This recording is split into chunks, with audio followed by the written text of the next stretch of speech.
విదేశాలలో చదవాలనేది మీ కోరిక, కానీ చాలా సందేహాలు.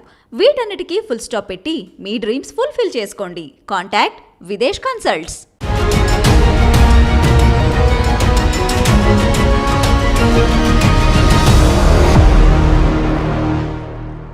నమస్తే రవి సార్. నమస్తే విజయ్ సార్, ఏపీ రాజకీయాల్లో సీఎం జగన్మోహన్ రెడ్డి గారి సోదరి షర్మిల కీలక పాత్ర పోషిస్తుందా అనేటువంటిది ఇప్పుడు చాలా hot topic and $1,000,000 question sir. ఒకవేళ కనుక అదే నిజమైతే ఏ పార్టీ వైపు అంటే అందరూ ఖచ్చితంగా ఏపీ కాంగ్రెస్ నుంచి తీసుకెళ్తుంది అని చెప్పి చాలామంది అంటున్నారు సార్.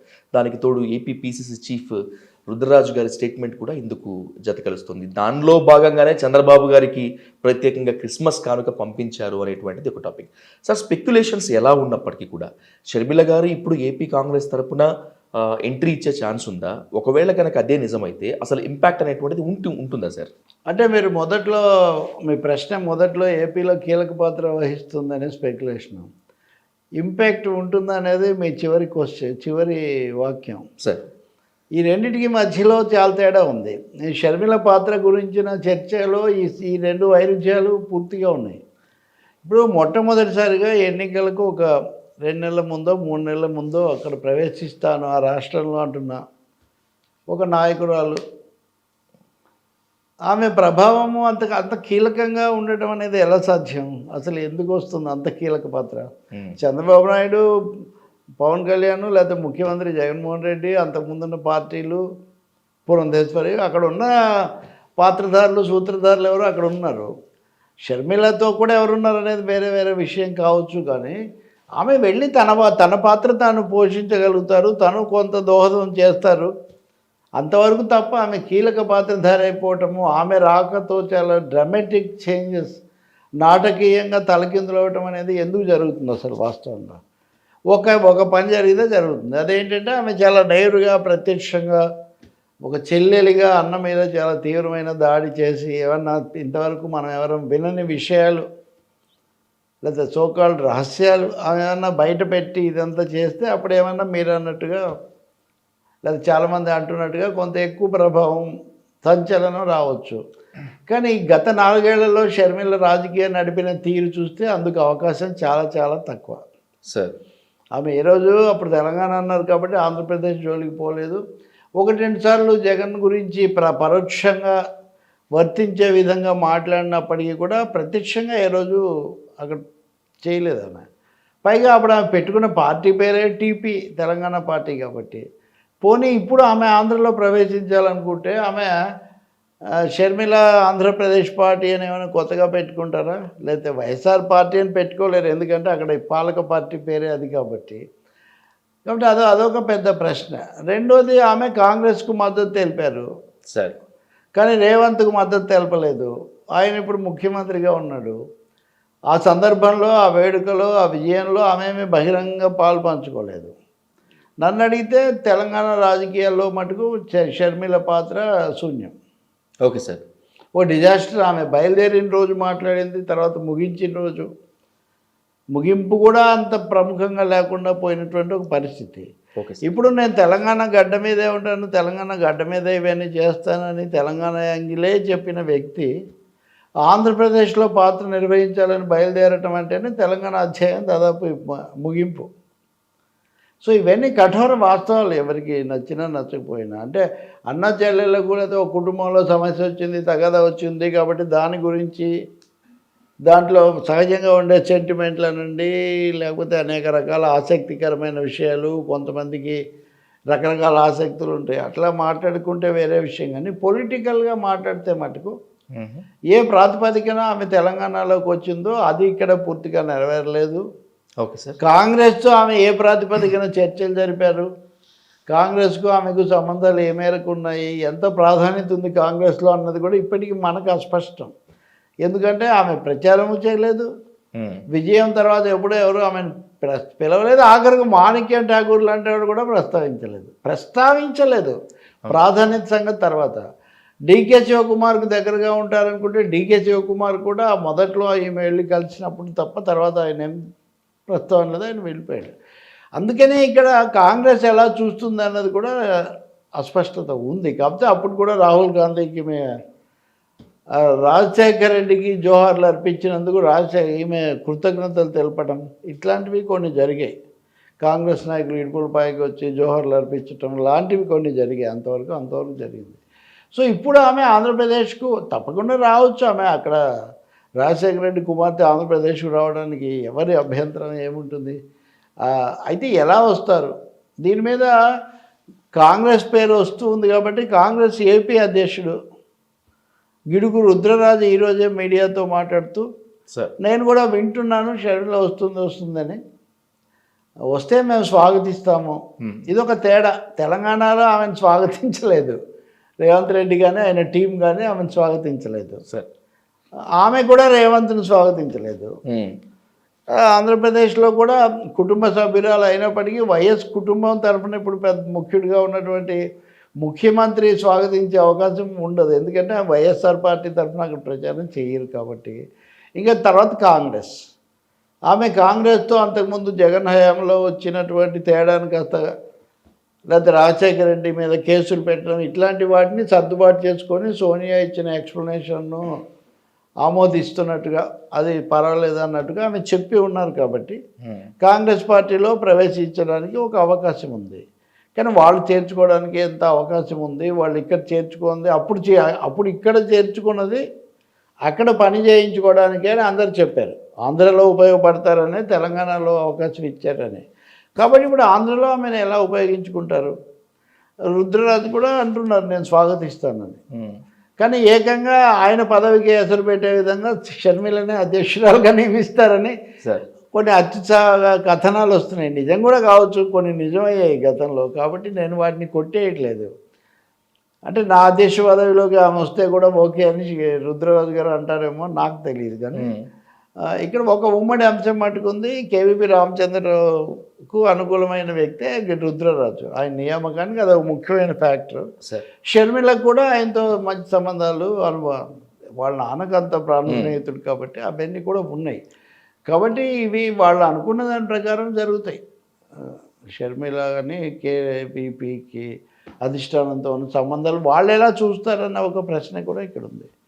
సో అయితే వీటన్నిటిని మించి లోకేష్కు క్రిస్మస్ కానుక పంపారు కాబట్టి లోకేష్ తెలుగుదేశం యాంగిల్ దాంట్లో ఈ చర్చ ఎక్కువగా వచ్చింది. కానీ ఆమె తెలుగుదేశంతో కలిసే అవకాశం చాలా తక్కువ కనిపిస్తుంది. కాంగ్రెస్ కోణమే చూడాల్సి వస్తుంది. కాంగ్రెస్తో చూసి కాంగ్రెస్ తరఫున ప్రచారము పోటీను అవన్నీ చేస్తే కాంగ్రెస్ ఇప్పుడు దాదాపు చాలా పరిమితంగా నామమాత్రంగా ఉంది. రేపు కొంతమంది అక్కడ అసమ్మతులను చేర్చుకోనో లేకపోతే అభిమానుల ఓట్లు తెచ్చుకోనో ఏదైనా చేస్తే కూడా ఎవరి ఓట్లు చీలుతాయనే ఒక ప్రశ్న కూడా ఉత్పన్నమవుతుంది. జగన్కు వ్యతిరేక ఓట్లు చీలుతాయా, జగన్కు అనుకూలమైన ఓట్లు చీలుతాయా? ఎంత తక్కువ అయినా సరే. సో ఇప్పుడు జేడీ లక్ష్మణ్ పెట్టినప్పుడు ఎవరికి చీలుతాయి అని అనుకున్నట్టే కొన్ని ఒక గ్రామంలో లేదా ఒక నియోజకవర్గంలో కావచ్చు, ఎవ్రీథింగ్ కౌంట్స్ కదా. సో ఆ విధంగా అన్నది ఇప్పుడు షర్మిల కాంగ్రెస్ ఇచ్చే స్థానం, రెండోది ఆమె తీసుకునే వైఖరి, సూటిగా మాట్లాడతారా పరోక్షంగా రాజకీయ ప్రచారమే చేస్తారా అన్న అంశము, మూడవది ఆమె ఎన్నికల్లో పోటీ చేస్తారా లేదా, ఎందుకంటే అది కూడా ఉంది. పులివెందుల నుంచి చేస్తారు, కడప నుంచి చేస్తారని. అంతకుముందేమో డాక్టర్ సునీత వివేకానంద రెడ్డి కుమార్తె చేస్తారన్నది ఎక్కువగా వినిపించింది. షర్మిలది ఇంకా వినిపించట్లేదు. సో ఈ అంశాలన్నిటి మీద ఆధారపడి ఉంటుంది. అది కాకుండా వచ్చేసారు ఇంకా అయిపోయింది. ఒక విషయంలో కేవలం వాళ్ళ కుటుంబంలో తగాదా వచ్చింది, విధానపరంగా మాట్లాడతాం, రాజకీయంగా మాట్లాడతాం మామూలుగా. వ్యక్తిగతంగానో లేకపోతే అన్న చెల్లెళ్ళుగానో లేకపోతే కుటుంబ సభ్యులుగానో వాళ్ళ మధ్య ఎందుకు విభేదాలు వచ్చాయి, అవి ఏ మేరకు పరిష్కారం అయితే మనకు తెలియదు. వాటి స్వభావమే తెలియనప్పుడు వాటి మీద బయట కొంతమంది తెలిసి ఉండొచ్చు, ఈ వార్తలు రాసే వాళ్లకు తెలిసి ఉండొచ్చు. కానీ ఆమె ఎప్పుడు చెప్పలేదు. నాతో పొద్దున ఎవరో ఒక ఎమ్మెల్సీ టీడీపీ ఆయన అంటున్నారు ఇంతవరకు జగన్ చెప్పలేదు వాటి మీద ఏంటని. షర్మిల కూడా చెప్పలేదు. అవును సార్, షర్మిల కూడా చెప్పలేదు అనేది మనం గుర్తుపెట్టుకోవాలి.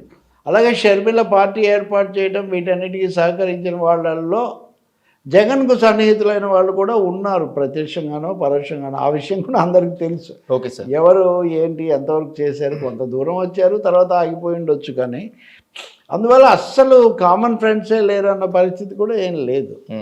ఇంకా మూడోది విజయమ్మ కుటుంబం అన్నప్పుడు అన్న చెల్లి తల్లి వీళ్ళే కదా. కాబట్టి ఆమె నిన్న కడప చర్చిలో జగన్తో కనబడ్డారు. ఆ సమయంలో ఆమె కేక్ కట్ చేసి తినిపించారు. నాతో అది కూడా చర్చలో వచ్చిన మిత్రుడు, మీరు చూసారా ఆ వీడియో, జాగ్రత్తగా చూడండి అని అంటున్నాడు. యాక్చువల్గా తల్లి కొడుకు కేకులు వాళ్ళు తినిపించుకుంటే, అది కూడా క్రిస్మస్ సందర్భంలో, బర్త్డే కూడా కాదు, దాన్ని అంత పరిశీలించాల్సిన అవసరం లేదు. కానీ ఏపీలో ఉన్న దీన్ని బట్టి రాజకీయాల్లో ప్రతిదీ ఒక చర్చనీయం అవుతుంది కాబట్టి కొంత పరిశీలించినప్పుడు ఆమె కొంత మొహమాట పడడం, వారించి నువ్వే చేయి అన్నట్టుగా చెప్పడం, ఈమె చేయి పట్టుకొని చేయి, అది మనకు కనిపించింది. దాన్ని ఏ విధంగా అయినా ఎవరికి నచ్చినట్టు వాళ్ళు అర్థం చేసుకోవచ్చు. అవును సార్. అంతే కదా, ముఖ్యమంత్రి నువ్వు ఉన్నావురా బాబు నువ్వే చేయి అని అమ్మ అన్నది అని కూడా మనం అనుకోవచ్చు. అసలు ఇంత ఊహాగానాలు చేయాల్సిన అవసరం మనకేం లేదు.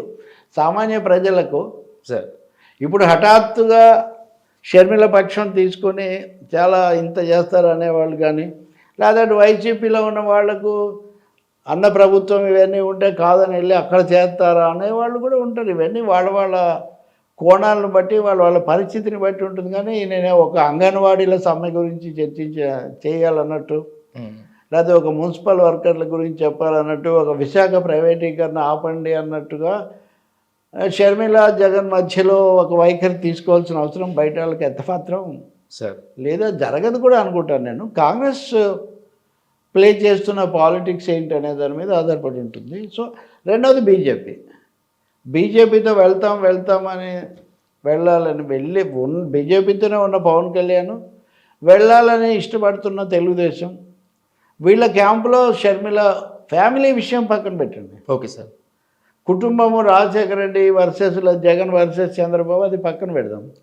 పొలిటికల్గా ఆమె కాంగ్రెస్తోనే వెళ్ళాలనుకుంటే మటుకు బీజేపీతో కలిసి ఉన్నటువంటి పవన్ కళ్యాణ్తో వెళ్ళే అవకాశం లేదు సార్. ఖచ్చితంగా ఈ పాయింట్ మీదనే తెలంగాణలో తమ్మినేని వీరభద్రం సిపిఎం కార్యదర్శికి ఆమెకు మధ్యలో బీజేపీకి అనుకూలమా కాదా అని ఒక వివాదం నడిచిన సంగతి కూడా మనం గుర్తు చేసుకోవచ్చు వైఎస్ఆర్ టీపీ తరఫున.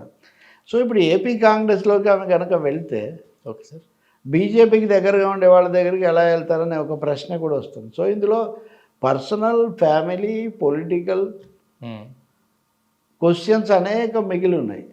వీటన్నిటినీ కాదని అలా కాకుండా ఒక కుటుంబ కథా చిత్రంలో లాగా అన్నా చెల్లెళ్లకు వివాదం వచ్చింది, ఆమె ఎక్కడికి వెళ్ళారు అంతా మారిపోతుంది చూడండి, ట్విస్ట్ అదిరిపోతుంది అంటే అది వేరే విషయం. పొలిటికల్ ట్విస్ట్ లాగా, ఈ ఫ్యామిలీ ట్విస్ట్ లాగా దీన్ని చూడడం అనేది దానివల్ల ప్రజలకు కానీ రాజకీయాలకు కానీ వచ్చే ఉపయోగం లేదు. Okay sir. సో ఏ రూపం తీసుకుంటుంది అన్నది కాంగ్రెస్ నాయకత్వం ఆమెను ఏ మేరకు అకామిడేట్ చేస్తారన్న దాని మీద, అన్నను సూటిగా ఢీ కొనడానికి ఆమె ఎంత సిద్ధపడతారనే దాని మీద, మూడోది తెలుగుదేశానికి బాగా దగ్గర అవ్వడానికి సిద్ధపడటం ఎంత జరుగుతుంది అనే దాని మీద, వీటి మీద ఆధారపడి ఉంటుంది తప్ప సార్ మీరు అన్నట్టుగా యాజ్ ఇట్ ఈజ్గా ప్రభావం చాలా కీలక పాత్ర అవుతుందా అంటే ఇప్పటికే 3-4 కీలక పాత్రలో ఉన్నారు సార్. కాబట్టి కీలక పాత్ర అయ్యే అవకాశం మాత్రం లేదు. దోహదం చేసేటటువంటి ఒక పాత్ర అయ్యే అవకాశం మాత్రం ఉండొచ్చు. అది కూడా కాంగ్రెస్ సూటిగా బయటకు వస్తాయి. ఇప్పటి వరకు కాంగ్రెస్ అలాంటి సిగ్నల్స్ ఏమీ ఇవ్వలేదు.